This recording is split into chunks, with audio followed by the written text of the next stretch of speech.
Hello, everyone, and welcome to this episode of the OnPoint podcast. Today, I got to spend time with Pascal, the Medical Affairs Digital Lead at UCB. And Pascal and I got to talk about some of the predictions, some of the future that is coming to medical affairs, and what we can be doing right now to get ready for it. We're going to dig into digital, we're going to dig into analytics, we're going to dig into insight generation, and talk about how you can be getting ready right now for the technologies and the digital revolution that's coming. I'm sure you're going to enjoy this episode. Welcome to OnPoint, the medical excellence podcast, where we talk to pharma leaders about how to build highly effective medical affairs organizations. Hello, and welcome back to the OnPoint podcast. I'm Scott Thompson, co-CEO of Acceleration Point. And today I am so excited for our guest, Pascal. As he and I were talking about what we would share on this podcast, we were reflecting that medical affairs really continues to strive forward, establishing their role in the success of their organizations. And every few years, organizations like McKinsey share insights about what medical affairs needs to be doing over the next few years in order to continue building that strategic impact. The focus for 2030 is really about boosting leadership capabilities, leveraging end-to-end data analytics for decision-making, differentiating medical strategies with a focus on patient impact, and on really aligning evidence generation with stakeholder needs. So in this episode, we have UCB's Medical Affairs Digital Lead, Pascal, joining us to talk about what medical affairs can start doing right now to be ready over the next couple of years to meet that calling. So, Pascal, welcome. It's been a great summer, and I hope you're doing well. Thank you, Scott. Thank you for having me, and happy to share a bit my point of view around medical affairs and these digital opportunities. Maybe I will start to give a short introduction around myself and UCB. Yeah, tell us a little bit about yourself. So I'm a bioengineer, cell and gene technology for medication. I'm more than 20 years in the pharma industry, worked only in the pharma industry since I graduated from a university. Did a couple of roles across the value chain, started in manufacturing, technical operations, went to QA, IT, and then now for 7 years in the medical affairs area, where I'm leading since more than 3 years the digital transformation for medical affairs at UCB. I will also specify what UCB is doing. So it's a global pharma company with, I would say, leading products in neurology and autoimmune conditions. And we are also entering the rare disease space since 2-3 years. Wonderful. Well, Pascal, when you and I first met, it's been several years. When we first met, a lot of this digital technology, these digital aspirations for medical affairs, they were being talked a lot, like in theory, things that maybe we will do someday. But over the last year or so, I know I'm starting to see this shift where medical has gotten into the driver's seat and they're actually implementing a lot of the things that they were dreaming about not too long ago. Tell us a little bit about kind of your experience, and are you in the process of implementing? What changed that is accelerating this within medical? No, and I quite remember those days when we first connected, Scott, when we were discussing dashboards for field medical dashboards around share of voice, opportunities, or how I would say we could accelerate inside the process. But what has been changed and why it's changing so quickly? I think we need to start first with the business context. I think we are in an area where a lot of new assets, treatments are offered to patients. Those assets are becoming more complex, also specific to certain patient subpopulations. So that triggers the need to have a strong medical affairs department in your pharma organization. Related to that importance of medical affairs, also the industry and then also the vendors supporting us are investing a lot and paying a lot of attention to medical affairs. Then we see that also digital technology data is really also taking a lead. I think one of the good things after COVID is the digitalization, the even more data-backed ecosystem of how healthcare is being provided. And all those technologies, data give tremendous opportunities to increase the productivity, but also the efficiency of our activities. So that in a nutshell, it's a little bit the amount of new treatments, the complexity to articulate the value, and then with data and technology, you can accelerate that value proposition of those new treatments. Wow, very well said. I couldn't agree more. I think that as I look across all of the partners that we work with, they're experiencing these same pressures, right? And with that, the role that medical affairs plays is also increasing, right? As that complexity is there. And, it sometimes feels like if we don't adapt to some of these technology changes, we can't keep up, Exactly. right? It's how we start to fall behind. So one of the things as you and I were reading this white paper from McKinsey about the 2030 build to impact, there were a lot of suggestions, a lot of things saying, hey, here's what medical affairs needs to be doing. What are your top 4 or 5 out of that you think, everybody on this call should be really looking at and considering right now? Yeah, certainly. So the white paper is an evolution on how medical affairs need to embed and prioritize their capabilities to really take that leading role and go for that ambition of being the third strategic pillar of a pharma organization. I think that the previous paper already mentioned the ambition and the potential that medical affairs had to really be an established department for an efficient and good working pharma organization. I want to pick out one and go more in detail of it out of the 5 priorities that McKinsey established, which were medical leadership, digital capabilities, differentiated medical strategies, evidence generation aligned to your stakeholder needs, and then medical engagement. I want to go more in depth of what is a bit my niche area is digital and analytics for medical affairs. Why it's so important? I mentioned that we have now more data at our hand that can be used to drive decision making based on internal data or external data. And certainly what I see that is expected from a good functioning medical affairs organization is first of all, that digitalization of customer engagement, what we call then connected touch point towards an HCP, where in continuation for commercial departments, we also need to work on our omnichannel strategy for medical with a clear focus on how do we disseminate our scientific messages pre-launch to really raise that awareness around those new treatments. A second one, really to understand what are the customer needs and what are the unmet needs in the ecosystem. Insights based on medical interactions is crucial. So quickly generate customer insight and disseminate them across the company and take strategic decisions in line with your asset strategy is a second one. Okay. A third one, which is then a logical consequence of the investment and attention that we are paying towards medical affairs is your impact, your performance, so performance management. So how do we orchestrate this? A fourth one, that in the countries where we have a kind of good real world data with how healthcare is being provided, we can measure the deviations compared to the actual standard of care. Yeah. Do we see care gaps happening in a country or in specific regions of a country? And then finally, the fifth one is really how can we simplify medical affairs activities?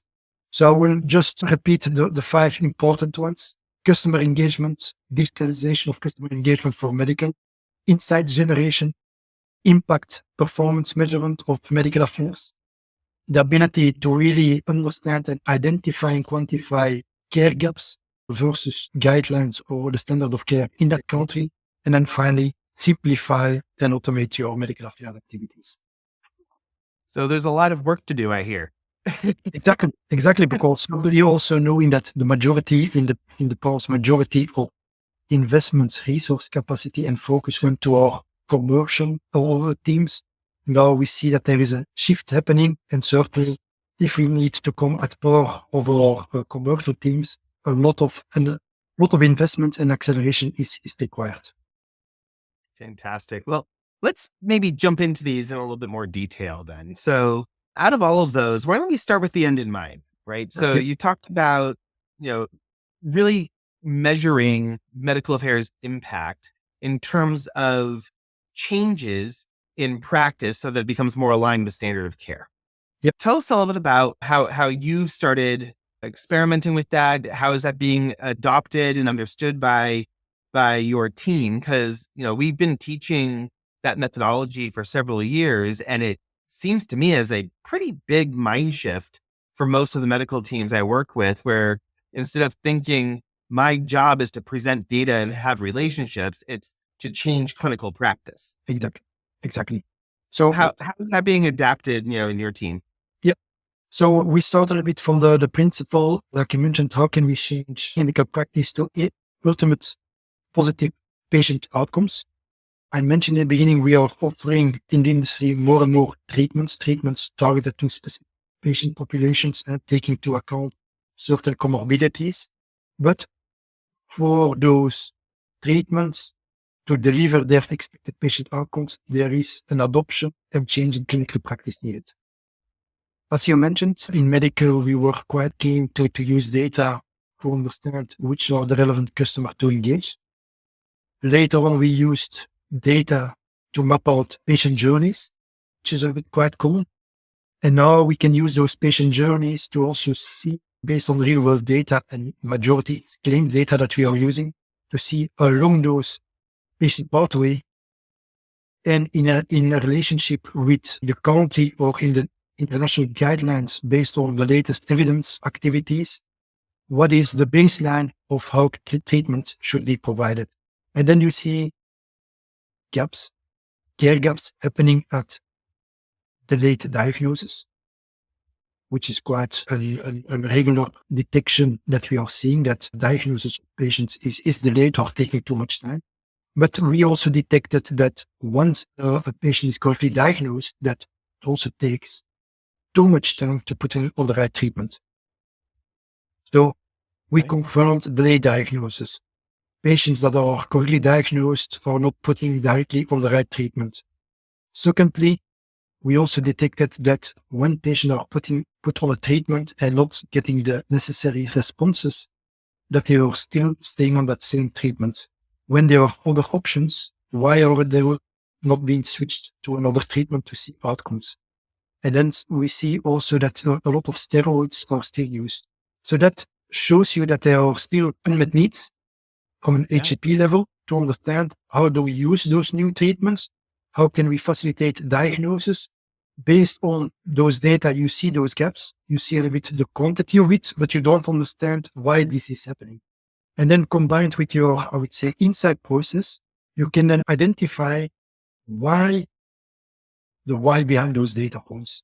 And based on that, you can then take tailored educational programs, those sophisticated engagements towards those HCPs where you see that there potentially are some educational gaps needed. But also in general, you can then direct your investments and strategic priorities based on data that is objective and quantified. And you see then also the possibility to do specific educational activities per region in a country. So it gives you more direction, how your intention is more strategic, linked to the data and the gaps that you are seeing in the healthcare system. That's amazing. So tell me a little bit about, go back to when you first started implementing this concept, right? And you went to your medical affairs leaders and introduced this approach to changing how we prioritize, changing how we measure our success, how we need to gather insights. What were the big challenges that stood in the way to implementing that? Yeah. So I will mention 3 of them. First is it mainly and only a targeting exercise to really size what is the field medical capacity that you're needing and how do you allocate then your resources based on the different regions, territories. So it was more thinking it's only a targeting exercise, and with related investments that are going with it, it's quite expensive. Not only from the cost to acquire data to execute the analytics, but also the internal resource capacity that you need to consume to execute those exercises. That was one. So huge investment not only in targeting exercise, which is not only in targeting exercise. So you can drive more educational programs. You can use it as input for advisory boards, and then do with those advisors also kind of symposia at congresses. So it's more than field medical targeting exercise. The second point was also an important change in mindset. I mentioned mainly we are using claims data. That always have the connotation. Claims data is for commercial purposes. Because we want to go for the big prescribers, which have a huge potential. But here we are analyzing the claims data at indication level across the different products. So then you can really also see a little bit what are the different patient profiles that are put on this kind of treatment. And I mentioned earlier, you follow the guidelines. So it's totally acceptable to use those data by medical teams. And then finally, it's really the match between medical affairs teams and your technical enabling teams, which can be data teams and IT teams. And that's in general for all the digital activities. Is those technical teams also need to understand what are the specificities and the value of medical affairs. And most of the time, those resources are shared with commercial teams. And they start with, okay, let's copy what we did in commercial for medical. But there is a little bit more nuances and differences that needs to be applied. So it's how do you educate those members that will support you in your roadmap to deliver those digitalization of medical affairs. I agree. It's very rare that I find a digital expert who's also an expert in medical affairs or a medical affairs expert who there are different disciplines. And so, a role like yours, a role like mine, where we play translator, it is crucial to the success. You need somebody who can speak both languages to align those things. And we also rolled out for those specific teams that are helping us, also triggered by their request, what we call then medical affairs fundamentals for non-medics. Oh, nice. That's a big program. What is the scope of medical affairs going from evidence generation, publication, and scientific communication to partnership and expert engagements, field medical, that they understand what is the overall, I would say, deliverables, outcomes of a medical affairs organization. And then, for example, around CRM support, what are the expectations towards an effective and efficient field medical team? That's it. So that's a tip. Everybody write that down, right? It's your job in medical affairs to orient your new partners, your digital experts, to what medical affairs is, what you do, what's important. And you need to have a process for doing that. Biggest tip I've heard yet today, that is spot on. Pascal, as I think about the teams we've helped implement kind of this outcomes-based goals for medical, one of the big challenges I continuously hear is that's too big for us. Like, we can't go change the practices of every HCP. We don't have the team for that, right? And so one of the things that we just did a webinar on this, so guys, we'll put that in the show notes, is kind of showed this connection between you have these clinical outcomes you're trying to change, these behaviors. The way that medical affairs does it is we have data and education and programs that change beliefs, and the belief changes the behavior, right? We can't go in and just change the behavior. And I think what I really liked about what you were saying is that this isn't just a targeting exercise. This isn't, hey, MSLs, go find these people that are, practicing to the standard of care and change it. It's everything. It's where do we invest our resources? You use the example of early diagnosis as an example. We found that in several of the analyses we did, and the medical affairs team had zero content about early diagnosis. They had zero topics in their CRM saying, go talk about that. So it changes the entire orientation across medical affairs, not just field medical. Exactly. And that you can see more objective and quantifiable data. And then, like you mentioned, it's extremely difficult and complex to really demonstrate the value of medical affairs. See, start already. Yeah, like in terms, Scott, it always starts with the awareness of new treatments. What is it? It's based on what? For what kind of patients it is targeted? So get the awareness into the community. And then you have the next step is what you can say a little bit, the scientific alignment.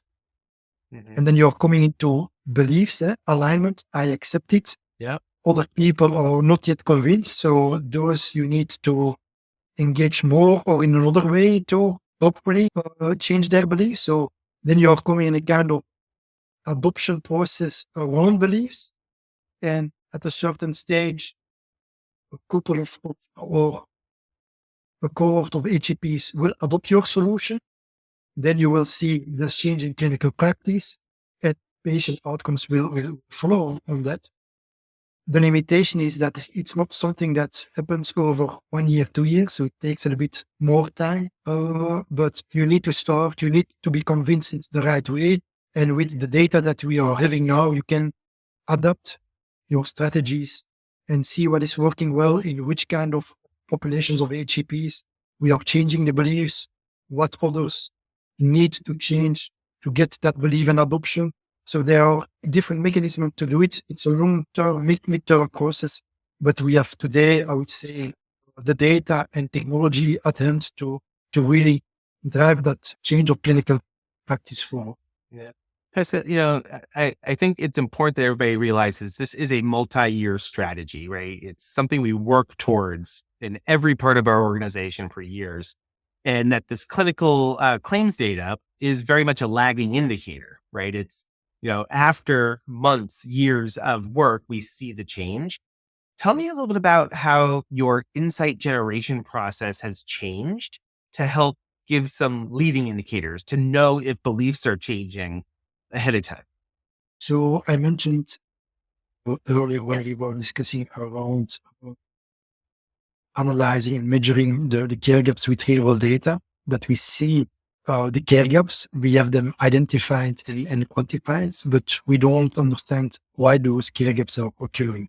So there I mentioned already for the first time, insight process, a really effective insight process is crucial to understand what are the triggers, what are the reasons why we are seeing those care gaps. So that you can use already to understand what are the different mechanisms that are hindering HCPs to really apply, I would say, baseline of standard of care. That's one. Along your journey around scientific communication and changing the beliefs of HCPs, also an insight process to collect the needs, preferences, and beliefs of HCPs is quite important. Based on that, you see what they are missing, why they are not convinced, what are potential external elements.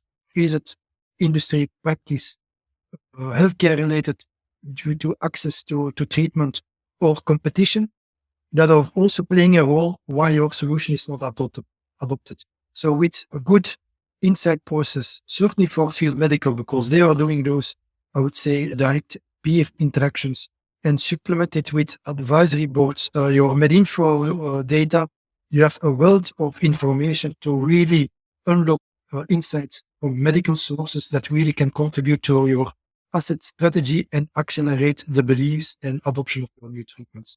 That's fantastic. I'm a really big fan of using insights for two things, right? Measuring progress against our strategy and for learning what we need to do to improve it, right? Like that's why we do this. We did a webinar recently, again, we'll put it in the show notes, about how to build a very effective insight generation program. And where we started that webinar is understand these behaviors you're trying to change and the beliefs you're trying to change.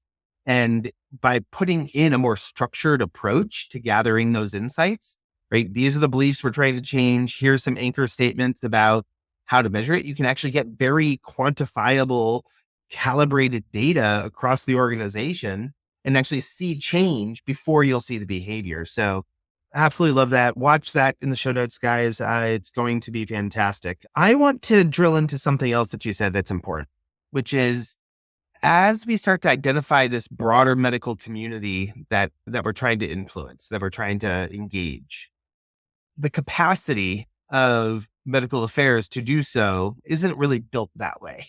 And so we're starting to see all this digitization, right? Digitizing the engagements, omni-channel, things like that. So tell us a little bit about kind of as this demand has built up for increased engagement and broader population you engage, how is that impacting the approach you're taking on your digital initiatives?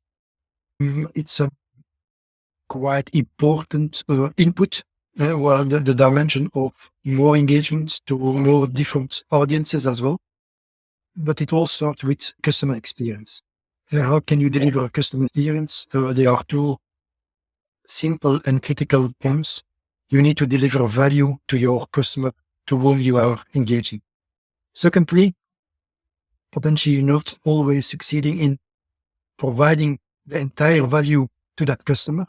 But one basic principle needs to always be applied is correct coordination within your company and being consistent in the message that you are delivering.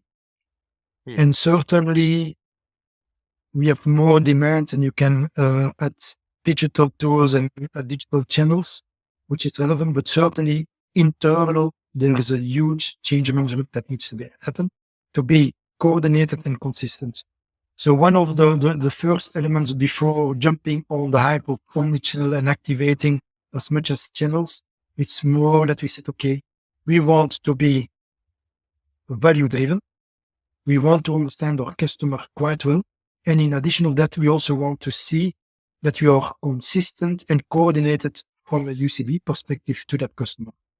So we spent a lot of time in integrating different data sets internally and externally to understand preferences and needs of the HCP, but also to give internally the visibility around which kind of interactions we had with that HCP across UCB.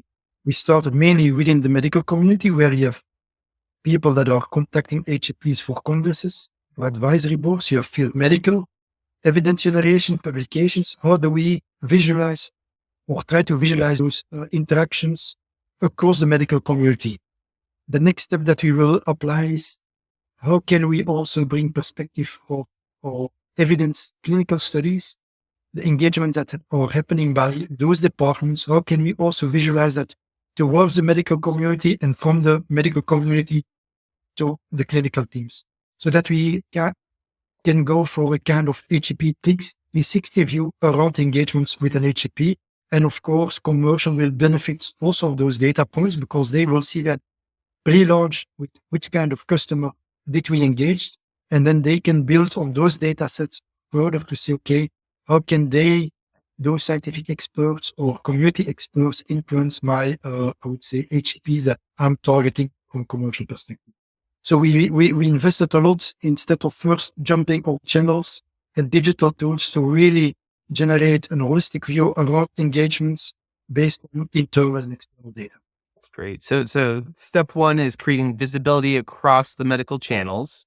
Step two is visibility and interaction between clinical channels and medical. And then you can start to think about how does the work we do trigger activities in commercial and vice versa. Exactly. I love that. And, before we even can get that far, we have to make sure that our individual channels are even set up to contribute and to receive triggers for action, right? Correct. I guess my biggest question for you there, because what I've seen is the technology to create those triggers and to create that visibility isn't particularly complex. It doesn't appear to me to be a technology problem. Tell me a little bit about the way you went about getting alignment on what that visibility should be and what that interaction between the functions should be.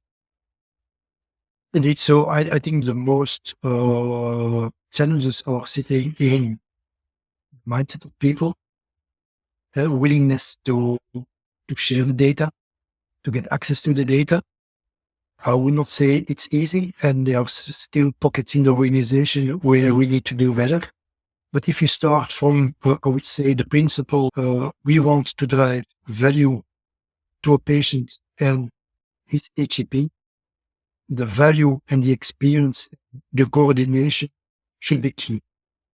So why should a certain department or team not share the data based on the interactions that they are doing with HCPs? It's all in the benefit of patients, HCPs, and ultimately also for the company such as UCB.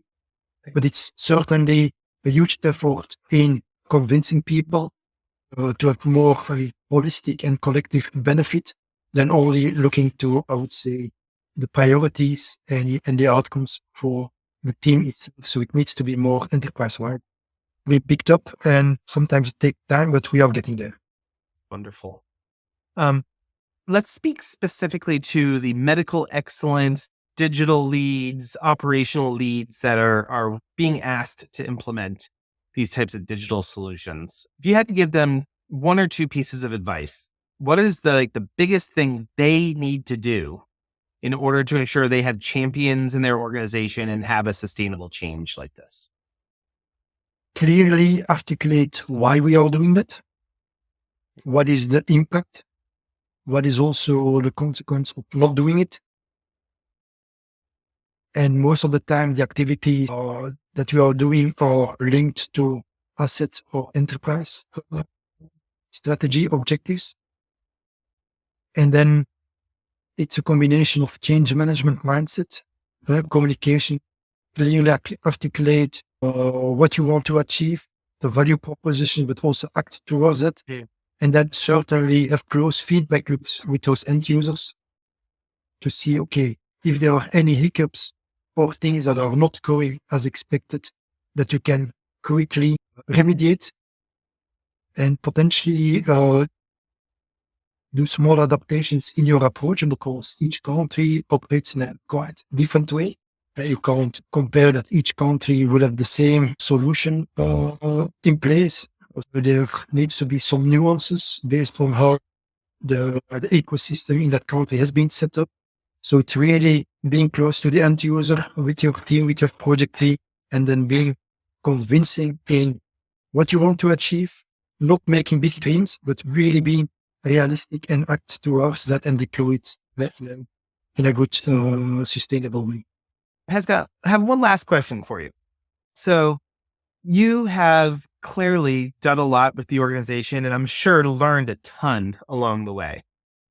As you look to the future, right, and you're going to continue to be a leader in the digital and medical excellence space, what do you see as the things you personally need to develop and grow and become in order to remain that leader and to be the leader that's needed 3, 4, 5 years from now?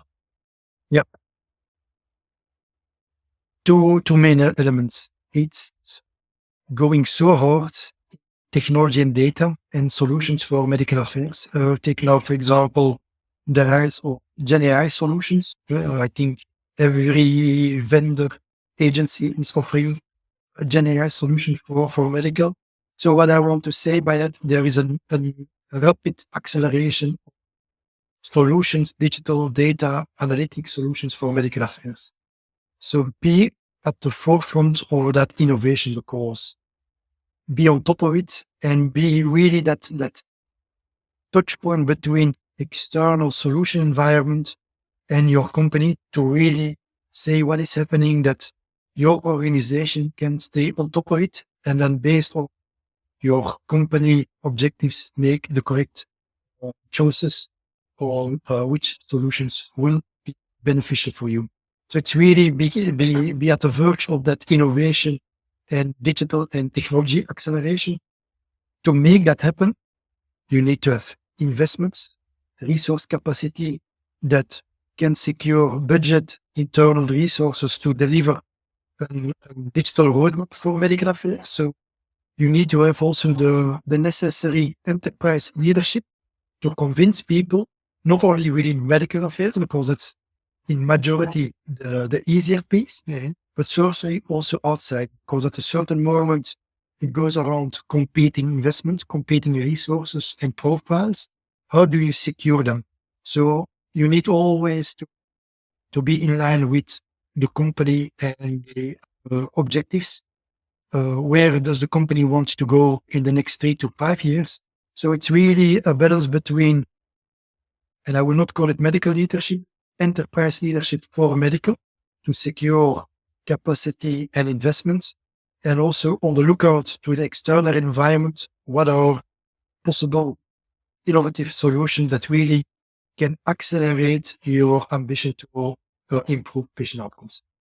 I absolutely love it. Couldn't say it better myself. It's been so much fun hearing about your journey and about all the things that you've implemented. Great advice for the teams that are kind of just getting started on this process. And I'm really looking forward to seeing what you do over the next year or two. Thank you, Scott. And I hope I inspired the medical affairs community in how to evolve or start with this digital roadmap for medical affairs. Much appreciated this conversation, Scott. Thank you. Thank you. I always love our conversations.